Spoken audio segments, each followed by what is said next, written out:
ፎሬክስ ቢዝነስ ብዙዎቻችሁ ስለ ፎሬክስ ሲወራ ብሩን ስታዩ በጣም ትጓጓላችሁ። ከዛ ውስጥ አንደኛው እኔ ነኝ። ፎሬክስ ቢዝነስን ሳየው ሰዎች እንደዚህ ገንዘብ አገኛል እንደዚህ ገዛን ሲሉ እኔ ለምን አልጀምረውም ብዬ አጥንቼ ዩቲዩብ ላይ ገባው። በአማርኛ ብዙ ሰርች አድርጌያለሁ። ሰርች ሳደርግ ደግሞ ብዙ እንደዚህ የሚያስደስት ትክክለኛው ነገር የሚናገር አላገኘው። አተረፍኩ ነው እንጂ እንዴት ነው ያለውን ውስጡ በዝርዝር የሚናገር አበሻ አላገኘው። ግን ምንድነው ያገኘሁት? አንድ የለንደን የሚኖር ፓኪስታናዊ ነው። ዜግነቱ ፓኪስታናዊ ለንደን ነው የሚኖረው። ሁለት ዜግነት አለው። እሱ ራጃ ይባላል። ትክክለኛው ስለ ቻርት እያንዳንዱ ነገር ሲያስተምር አየሁት። እሱን ካየሁ በኋላ ለምንድን ነው ፎሬክስ አልጀምርም ብዬ ገባሁበት ማለት ነው። ፎሬክስ የጀመርኩት በነገራችን ላይ ሜይ 12 2026 ነው። 12/05 2026 ነው። ዛሬ ቀኑ ማለት በፈረንጅ እኔው ቀኑን እንደምታዩት ዛሬ ሰንዴ ነው። ይኸው እንደምታዩት ሜይ 24 ላይ ነው ማለት ዛሬ 24 ነው። በ12 ነው እየከፈትኩት ማለት ነው። ራጃን አይቼ ነው በቃ የሱም ብቻ ነው ዩቲዩብ ላይ አልጎሪዝሙን ያስቀመጥኩት። በቃ ስለሱ እያንዳንዱ ነገሮችን እማራለሁ። ከ10 ዓመት በላይ ስለ ቻርት እያንዳንዱ ነገሮችን ያስተምራል። አበሾች እኔ እንጃ እንደዚህ እንዲህ ብለው በዝርዝር የሚናገሩት የለም። በቃ በግልጽ ቬሪፋይ የሆነውን አካውንታቸውን አያሳዩም። ዴሞ አካውንታቸውን አያሳዩም። እኔ ራዜ የሚባለውን ሳየው በቃ እያንዳንዱ በቃ ኢንስፓየር ነው ያደረገኝ። ምክንያቱም ስለ ፎሬክስ እያንዳንዱ በዝርዝር ውስጥ ላይ ያለውን የራሱን አካውንት በትክክለኛ በሪል አካውንቱ ላይ በቃ 1 ሚሊዮን ሲሰራ በቃ እኔ ስለምንድን ነው መስራት ያቃተኝ? እሱ እያንዳንዱ ሲያስተምር በቃ ለምንድን ነው የማልገባው ብዬ ፎሬክስ ላይ ገብቻለሁ ማለት ነው። ዛሬ ግን እንደዚህ ብር እንደዚህ አተረፍኩ አከሰርኩላችሁ አልፈልግም። ዛሬ መናገር የምፈልገው ሪል እና ዴሞ አካውንት የሚባለው ትክክለኛውን ነገር አሳያችኋለሁ። ብዙ ሰዎች እንዲህ እያሉ አያሳዩ። ስለ ፎሬክስ እያንዳንዱ ቢዝነሱ ማወቅ አለባችሁ። ምክንያቱም በዴሞ አካውንት ላይ ብዙ ነገሮች ይሰራ። እኔ በዴሞ አካውንት ላይ በሪል በትክክለኛ አካውንት ያልሰራሁትን በዴሞ አካውንት ላይ በአንድ ሳምንት $1800 በላይ ሰርቻለሁ። በዴሞ ወደ ትክክለኛው አካውንት ስገባ ግን ዴሞ ላይ የሰራሁትን በቃ ሪል አካውንት ወይ ትክክለኛ አካውንት ላይ መስራት አቃተኝ፣ ከበደኝ። ለምንድን ነው ብዬ ሳስብ ትክክለኛው ገንዘብ ሲሆን እንትን ትሆናላችሁ። በቃ የሆነ 1 ብር ስከትስሩ ውስጣችሁ ይደነግጣል፣ ስግብግብ ትሆናላችሁ። እና ደግሞ ትክክለኛውን ገንዘብ ስታገኙ ደግሞ በቃ ሞር በቃ ለማግኘት ሎት ሳይዝ አለ። ሎት ሳይዝ ማለት ኢንቨስት የምታሩበት። ለምሳሌ ብዙ ሰዎች ይላሉ ከ500 እስከ $1000 ካለ በ0.01 ሎት ሳይዝ ገባ ይባላል። ከዛ በላይ ሲሆን ደግሞ ሎት ሳይዝ ይባላል። ማለት እናንተ ኢንቨስት የምታረጉት ነው። ለአንድ ፎሬክስ የምታረጉት ነው የሎት ሳይዝ። እሱ ወደፊት እናየዋለን ማለት ነው። እና ሪልና ዴሞ አካውንት የሚባለውን ነገር አሳያችኋለሁ በዚህ ቪዲዮ። ፎሬክስ ለመጀመር ግዴታ ላፕቶፕ ምናምን አያስፈልጋችሁም። እኔ አሁን በምቀርጽበት ስልክ ነው ፎሬክስ እየተማርኩ ያለሁት። ስለ ፎሬክስ ትንተና ስፈልግ ትሬዲንግ ቪው ላይ ሜታ 5 እኔ የኤክስነስ ተጠቃሚ ነኝ። ኤክስነስ ላይ በጣም ፈጣን ነው። የመጀመሪያ $100 ዊዝድሮ ሳደርግ ወዲያው ነው 3 ደቂቃ አልሞላውም ራሱ እንትን ያልኩት። እሱንም እያንዳንዱ እኔ ስክሪንሾት ኤክስነስ ላይ ገብተን ያለ እና እጄ ላይ በቃ በስልካችሁ መጠቀም ትችላላችሁ። እንደ ላፕቶፕም ኮምፒውተርም ቢሆን ግን ለፎሬክስ እስከምታገኙ ድረስ ባላችሁ ጎበዝ ከሆናችሁ እንደዚህ ሳይሆን የጎና አድርጋችሁ ስለ ፎሬክስ መማር ማወቅ ትችላላችሁ። ከመጀመራችሁ በፊት ሪኮመንድ ላደርጋችሁ ፈልገው በዴሞ አካውንት ብትጀምሩ በጣም አሪፍ ነው። ስክሪኔን የስልኬን ስክሪን ላይ ገብቼ ኤክስነስ ላይ እንዴት ነው ኦርጅ ቬሪፋይ እና ዴሞ አካውንት ማወቅ የምንችለው የሚለውን አሳያችኋለሁ። ይህን ቪዲዮ ላይክ ማድረጋችሁን እንዳትረሱ። ሀሳብ አስተያየት ካላችሁ ጥያቄ ኮሜንት ላይ አስቀምጡልኝ። ወደ ስክሪን እንግባና ያለውን ነገር አሳያችሁ። ብታዩት አሁን ስልኬ ላይ ናችሁ ያላችሁት። ዛሬ ቀኑ ሜይ 24 2026 ነው። 5:51 ይላል እንደምታዩት ሰዓቱ። አሁን ወደ ኤክስነስ ላይ እንግባ። ኤክስነስን እንጫነው። ኤክስነስን እኔ አሁን ቆልፌዋለሁ። በአሻሬ ነው። እንደዚህ እንከፍተዋለን። ትክክለኛና ኦሪጂናል ፌክ የሚለውን እያንዳንዱን አሳያችኋለሁ። እንደምታዩት አሁን ኤክስነስ ላይ ነው። 00 አካውንቴ ነው።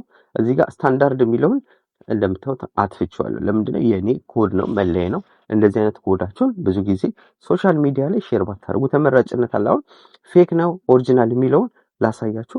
ከላይ እንደምታዩት 3 ነጥብ ትጫናላችሁ። ስዊች አካውንት የሚለውን ትጫናላችሁ። እንደምታዩት ሪል እና ዴሞ አለ። ዴሞ ስትጫኑት ምን ያህል ብር አለ እዩት። 10,000 ብር የሚሰጥ አለ ለመለማመጃ ማለት ነው። እና ደግሞ ስታንዳርድ ብዬ የከፈትኩት አለ የመጀመሪያው 61.86 ዶላር ነው። የልምምድ ነው። አሁን ዴሞ ማለት በነፃ ነው። በነፃ ምንም አታገኙበትም፣ ግን እንደ ትክክለኛ አካውንት የምትለማመዱበት ማለት ነው። አሁን እዚች ጋር ዴሞ እና ሪል አካውንት እዚህ ጋር ነው የምታዩት ማለት ነው። አሁን ልውጣና እዚች ጋር ፕሮፋይል ላይ ልግባና ላሳያችሁ። እዚች ጋር እንደምታዩት ፉል ቬሪፋይ ይላል። ፉል ቬሪፋይ ማለት ኤክስነስ እያንዳንዱ ነገሮችን ስለ አሟላው ነው ቬሪፋይ ያደረገኝ ማለት ነው። አሁን ይሄ ምንድነው? ትክክለኛ ሪል አካውንቴ ነው ቬሪፋይ ሆኗል ማለት ነው። እናንተ ፎሬክስ ላይ ስትገቡ በቃ ፉል ቬሪፋይ ሲሆን እንደዚህ ይበራል ማለት ነው፣ እያንዳንዱ ነገሮች ማለት ነው። አሁን ወደ አካውንቴ ልመለስና 3 ነጥብ ስዊች አካውንት ዴሞ ልግባ። ከዛን ኦፕን አካውንት ከዛ ኮንቲኒው እንበለው። በሜታ 5 ይመቸኛል። ያው ዴሞ ቀጥታ እሺ፣ ፓስወርዳችንን ማስገባት አለብን። እሺ የራሴ ከዚህ በፊት ያስገቡት አለ። ክሬት ኮንቲኒው ብለዋለሁ። እንደምታዩት ያው አሁን እኔው ወደ ፕሮፋይል ላይ ልግባ። እንደምታዩት ይኸውና አሁን ምንድነው ይሄ ኮኔክት ስለሆነ ነው። አሁን ትክክለኛና ዴሞ ነው ሪል አካውንት ነው የሚለውን እኔው። እንደምታዩት አሁን ዴሞ አካውንት ነው። ቀጥታ ጫኑት፣ ዴሞ አካውንት ነው ማለት ነው። ዴሞ እና ሪል አካውንትን በዚህ ማወቅ ትችላላችሁ። አሁን እኔ ቬሪፋይ ስለሆነ ነው በመጀመሪያ ደረጃ እያንዳንዱ ቬሪፋይ ሆነ። ስዊች አካውንት ከዛ ሪል አካውንት ኦፕን አካውንት እንደምታዩት የእናንተ ነው። እዚች ጋር ስታንዳርዱ ብትሉት ይሻላል። ይሄኛው ወደፊት ገንዘብ ሲኖራችሁ እውቀቱ ሲኖራችሁ ብትገቡበት ይሻላል። ኮንቲኒው ከዛ ኤክስነስ ሪል አካውንት ክሬት። አሁን ትክክለኛ አካውንት መሆኑን አለመሆኑን እንየው። እዩት። ዲፖዚትን ብለው ዲፖዚት ስንለው ወዴት መሰላችሁ የሚወስደው? ወደ ትክክለኛው ነው። እዩት። አሁን ትክክለኛ ዲፖዚት እንድታረጉ ነው። ይሁት ባይናንስ የተለያዩ አሉ እዚህ ጋር ቬሪፋይ ሲሆን ማለት ነው። አሁን እንደምታዩት አሁን ትክክለኛው ነው። ትክክለኛው የኤክስነስ ነው። እሺ ክሎዝ ላይ የሚለውን እንጫነው። ክሎዝ ላይ ስለው ከዚህ በፊት እዚህ ላይ ምንም የለው ማለት የተለማመድኩት ነገር የለም። ግን ወደ ዋናው ነገር ልግባና እዚች ጋር ነው የመጀመሪያውን ላሳያችሁ።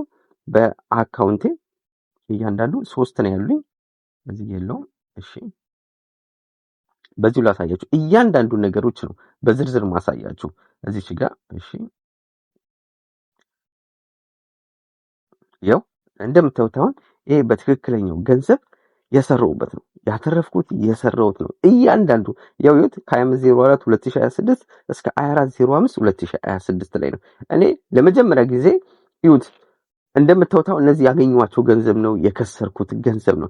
ግን በፎሬክስ ትልቁ የከሰርኩት እንደምታዩት $184 ከ60 ሳንቲም ነው። በስግብግብነቴ ስቶፕ ሎስ እያንዳንዱ ነገሮችን ባለማስቀመጥ እንደምታዩት ቴክ ፕሮፊትን ብቻ ነው እንጂ ማለት ትርፍ እንዳገኝ ብቻ ነው እንጂ ስቶፕ ሎስ አላስቀመጥኩም ማለት ነው። ምንድነው በልቶኛል፣ በቃ ያለኝን እያንዳንዱ ነገሮችን በልቶብኛል ማለት ነው፣ ወስዶብኛል ማለት ነው። በፎሬክስ በአንድ ቀን ብዙ ትሬዶችን ገብቻለሁ ማለት ነው። በፎሬክስ እንደምታዩት እያንዳንዱ ይሄን ወደፊት አሳያቸዋለሁ ማለት ነውና አሁን ትክክለኛ ዴሞ እና ሪል አካውንት ለማወቅ ይሄን ይመስላል ማለት ነው። ያለውን ነገር በቃ እያንዳንዱ ነገሮችን በዚህ ማወቅ ትችላላችሁ። አሁን ይሄን የምታዩት የፎሬክስ ትክክለኛው ቬሪፋይ የሆነ አካውንት ነው። በዚህ ነው ማወቅ የምትችሉት ማለት ነው። አካውንት የሚለውን ትጫናላችሁ። ስዊች ስትሉት ዴሞ እና ሪል አካውንት አለ ማለት ነው። እዚች ጋር እንደምታዩት ዴሞ ሲሆን እንደምታዩት $10,000 አለው ማለት ነው። ዴሞ ማለት ይሄ ፌክ አካውንት ምናምን ብዙ ሰዎች ላይቭ ላይ እንደዚህ ብር ሰራው እንደዚህ ይላሉ እና ምን ያደርጋሉ መሰላችሁ? ትክክለኛው ላይ ሲገቡ ያተረፉትን ብር ብቻ ለምሳሌ እኔ አሁን ይሄኛው እንደምታዩት እንደዚህ አይነት ብር አተረፍኩ ብዬ ስክሪንሾት አድርጌ ፖስት አደርጋለሁ። ከዛ ምንድነው እኔ ቻርትን በቃ እንትኖችን መሸጥ ነው በቃ እያንዳንዱ ላይቭ ላይ እያንዳንዱን ተሸጡታላችሁ ማለት ነውና ይሄን ይመስላል ማለት ነው። ሪል እና ፌክ አካውንት የምትለዩት በዚህ ነው ማለት ነው። እንደምታዩት የትክክለኛውና የፌክ አካውንት በዚህ አይነት መንገድ ማወቅ ትችላላችሁ ማለት ነው። ዴሞ ሪል አካውንት ይሄን ይመስላል ማለት ነው። ትክክለኛ አካውንት ይሁንና ዴሞ አካውንት ሲሆን ደግሞ ይሄኛው ማለት ነው። እንዴት አያችሁት? ሀሳብ አስተያየታችሁን ኮሜንት ላይ አስቀምጡልኝ።